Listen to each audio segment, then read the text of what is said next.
Anger. It's one of those areas that desperately needs our attention, and yet it's very difficult to sit with. Let's start with talking about what is anger.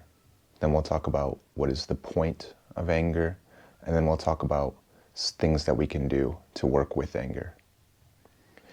Anger is an emotion. It's a feeling in the body. When we feel it, we feel our body constrict and get tight. Our heart might start to beat faster. Our breathing gets constricted and labored. We feel tension and weight throughout our body. It's almost as if we're getting ready for a fight. Adrenaline, histamines, cortisol all start pumping through our body. And our ability to think and reason is greatly decreased. So this is what anger is. It's an emotion. It's a signal from the body. What is it trying to tell us? What could be the reason it's here? What could be the point of this anger? If we think about times where we feel anger, times that we get mad, the majority of the times it's when we're being treated in a way that is not in line with how we want to be treated. If we think about times where we come across anger, say we're walking on a trail in the woods and we come across a bobcat that's trying to protect her little cubs, her little kittens. She's going to display a tremendous amount of anger. Why? Because she sees me as a threat. So anger is present when there is some sort of threat that's there, something that's putting us in a dangerous situation. So anger is what comes up to push the threat away. If somebody's treating us in a way that is hurtful to us or is not in line with how we want to be treated, we feel anger to set a boundary, to correct this path that is happening, to change the way that we're being treated. So anger is a feeling in the body, it's an emotion, and it's a signal from the body telling us that we need to set a boundary, that we need to stop something that is threatening us. Now, what can we do with that? An exercise that I find very helpful when I'm angry or when I'm working with somebody who's angry is to get very curious about the anger and to try to figure out why this anger is here. So one of the questions I ask is, why does that make you angry? Okay? Not what's happening. Well, my partner is mad or didn't want to sit with me and watch the show, or was supposed to be here at this certain time and wasn't there, or this person was supposed to do the thing and they didn't do it. Those are all the things that happened that made us angry. Why does that make us angry? Well, we might start to say, well, they didn't respect me. They didn't value me. They disrespected me. We start to see beliefs. We start to see perceptions here. So we get in these patterns of perceptions and beliefs about how things are working. This person did this thing because they don't respect me. So when we do this exercise, what we can do is step back and say, okay, that's one possible reason why they did it. What are some more? Oh, well, they were busy. Oh, they weren't paying attention. Oh, they got caught up and they couldn't show up when they needed to show up. They're having a bad day themselves. They're in tremendous pain themselves. So we begin to see all these reasons why this person could have treated us this way. But we chose to go with the first one, which was, I'm not respectable. This person doesn't respect me. And what we might see here is that we didn't actually make the choice. It was automatic. We had a default jump straight to, I'm a bad person.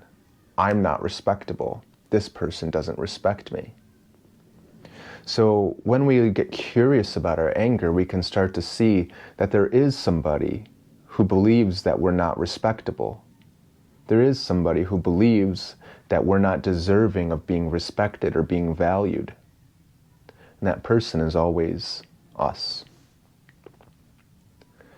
So when we get angry, when these signals come up, these are invitations to get curious about our process and the patterns that we're in. We can start to inquire and figure out, why am I getting angry? Oh, well, there's a part of me that believes that I don't deserve respect. And every time somebody treats me in a certain way, it triggers that belief, and I feel this tremendous amount of rage that builds up inside of me. So what can I do with this once I start to understand it? So if the point of anger is to set a boundary, if the point of anger is to push the threat away, this is an emotion that lives in the present moment. But so often, what do we do with our anger? We stuff it down, because we've learned somewhere along the line that anger is not tolerable. Anger is not accepted. Anger is not okay. Good people don't get angry. So we stuff our anger down.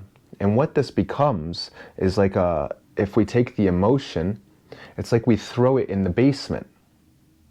It lives in the moment, and we say, no, you don't get to express yourself in this moment. We're gonna lock you up down in the basement. And every time we get angry and we suppress our anger, it's like throwing food down to this monster that we've chained up in the basement. And it gets bigger and it gets bigger and it grows stronger to the point to where we're sitting alone in a perfectly peaceful, quiet place, and we feel all this anger come bubbling up. We might be angry about something that happened last week or something that happened years ago. And this is a sign of all that stored up, suppressed anger that's bursting up. So what we have to do is we have to work with this. Our inclination, our relationship with this anger might be to avoid it, to try to repress it, to try to get rid of it, to fight it, to say, I'm not going to get angry, I don't want to be angry, being angry means I'm a bad person. And so we might want to stuff it down. And what we can do when this anger starts coming up is we can start to engage with it. We can see the part of us that believes that we're not worthy of respect or of love, and we can begin to comfort that part of us. We can preemptively, before the anger starts to come up on its own, we can make time to go in and tune into those areas where we feel this pain, where we feel the tension and constriction in our chest, in our throats, in our shoulders, in our gut. And we can start to rest and relax all that tension. All of that stored up anger that's been repressed and bottled up over the years, we start to go in there and we start to comfort it and soothe it and relax it little by little. And so we start to make this practice of setting time to go inside and work with this tension that's inside of us, to try to relax it, to try to comfort it, to try to relate and connect with it. The more we do this, the more we can be aware in the present moment. There's that familiar feeling. My heart's beating faster. My breathing is labored. My chest is getting tense and constricted. I'm feeling the heat flush. I'm getting angry. Something's happening right now that needs my attention. This person is treating me in a disrespectful, hurtful way. Why does that upset me? Because I immediately believe that it's personal. And maybe it is. If we're walking around the streets of downtown and somebody comes up and starts to grab us, we need to be able to set the boundary and say, back off. Don't touch me. Don't talk to me like that. Or when we see that this person's just having a bad day and they said some nasty remark, or maybe they looked at us in a certain way, that's got nothing to do with me. But I do see the belief inside of me that it is because of me, because it is that I don't deserve respect, and I can go and comfort that part of me that believes that right away. So the process of working with anger is one of presence, it's one of awareness, it's going in and constantly comforting this emotion, and also making the space for it to exist, welcoming it, embracing it, seeing why it's here, whether it's an indication of our relationship with ourselves, or it's an indication of the relationship with the world around us. If we need to set boundaries, this is the emotion that's telling us to do so. Or if it's telling us we need to have boundaries with ourselves, we need to have a better relationship with ourselves.